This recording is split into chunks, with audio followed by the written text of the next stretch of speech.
দুইটা চিকেন জানে already 1 hour cook করার পরে আমি মশলা আড করি। অনেকে জানতা সাইনের লাগে হইলাম ফার্স্টে আমি গরম মশলা সবটা আড করছি, এখন আমি দইনা আড করলাম।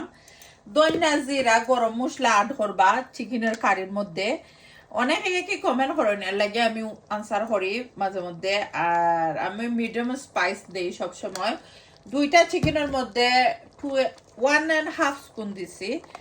আর ওলা ডার মরিচ আমি ওলাখানো দিই 1.5 স্পুন, বিকজ দুইটা চিকেন একবারে কম দিলে আর কি ভাল লাগে না, কালার আর কি দেখতে বেশি সুন্দর হয় না। কারির কালার আই থইলে মরিচ একটু দেওয়া লাগে। আর সুন্দর করে মরিচ ওটা দিবা, এরপরে নিচে উপরে করে মিক্স করবা, লগে থাকবা, আমি কিতে কিতে আড করে দেখতে পারবা।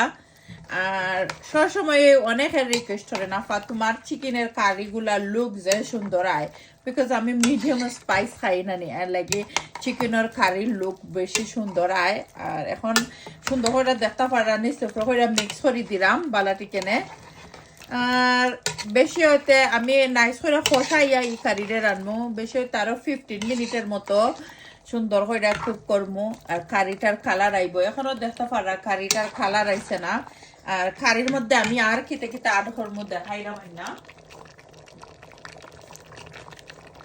সবসময় আমি টমেটো, এরপরে কাঁচামরিচ, বাঁকড়ের পাতা, তো সবটা আমি দেখতে পারি আড করি আর কি কারির মধ্যে। আর এখন স্টেপও আমি আড করতাম না, আরো 10 মিনিটের ভিতরে আমি আড করবো মশলা কষাইয়া।